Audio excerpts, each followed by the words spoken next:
বেজে উঠতেই পৌলমী হাতের কাজ থামিয়ে ফোনটা ধরল। হ্যালো, হ্যাঁ মা বলো। আসলে আজ আলাদা করে বসে মায়ের সঙ্গে কথা বলার সময় হয়নি তার। শ্বশুরবাড়ির কাজের ফাঁকে ফাঁকে এইভাবেই পৌলমী তার মায়ের সঙ্গে কথা বলে। রান্নাঘরে দাঁড়িয়ে সে আজ মায়ের কাছে জানতে চাইছে, আচ্ছা মা, ওই যে তুমি সর্ষে ইলিশটা বানাও না, একটু স্পেশাল করে রেসিপিটা আমাকে একটু বলো না। তোমার মতো করে হয়তো হবে না, তবে চেষ্টা করব। ওপাশ থেকে মায়ের কণ্ঠ ভেসে আসে। ধীরে ধীরে রেসিপি বোঝাতে থাকেন তার মেয়েকে।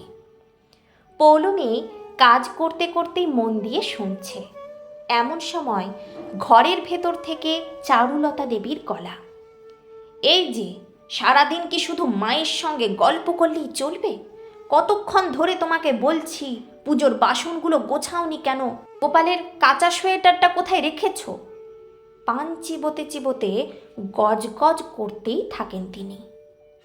পৌলমী চুপচাপ ফোনটা কেটে রেখে ঠাকুরের বাসন এনে দিল, তারপর সোয়েটারটা তুলে দিল শাশুড়ির হাতে। একটাও কথা সে বলল না। তারপর রান্নাঘরে ফিরে এসে ডিমের অমলেট বানিয়ে ছেলের সামনে প্লেটটা ধরে দিল।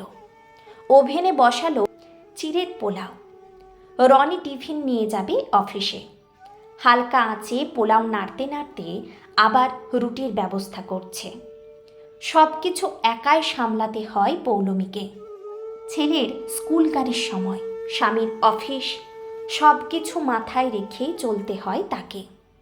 সব গুছিয়ে রনি বেরিয়ে গেল।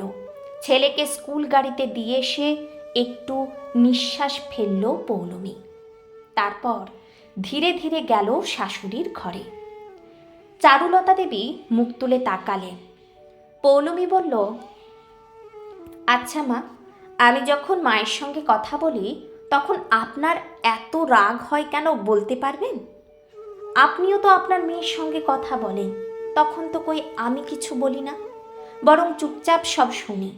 আমার মাকে নিয়ে একটু কথা বললেই তো অসহ্য লাগে দেখি আপনার। চারুলতা দেবী কিছু বলতে যাচ্ছিলেন, কিন্তু পৌলমী আবারও থামিয়ে দিল।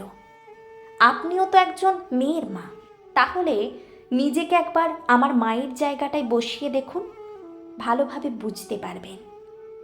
আর এবার থেকে মেয়ের কাছে আমার নামে কিছু সমালোচনা না করে আমাকে বরং আপনার মেয়ে ভাবতে শুরু করুন। কারণ আপনার সুবিধা অসুবিধাতে আমাকেই তো আপনার কাছে পাবেন।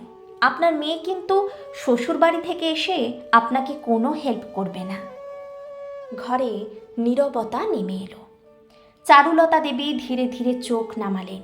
গলার স্বর নরম হয়ে গেল। চারুলতা দেবীর চোখ ভিজে উঠল। তিনি বুঝতে পারলেন মেয়ের মাকে ভালোবাসা কোনো দোষের নয়। দুজনের মধ্যে দূরত্বটা যেন একটু কমে গেল সেদিন থেকে। রান্নাঘর থেকে তখনও ভেসে আসছে পোলাওয়ের গন্ধ, আর সেই গন্ধের সঙ্গে মিশে গেছে বোঝাপড়ার উষ্ণতা। আমার লেখা এই গল্পটি আপনাদের কেমন লেগেছে কমেন্টে জানাতে পারেন। ভালো লাগলে অবশ্যই শেয়ার করবেন। ধন্যবাদ।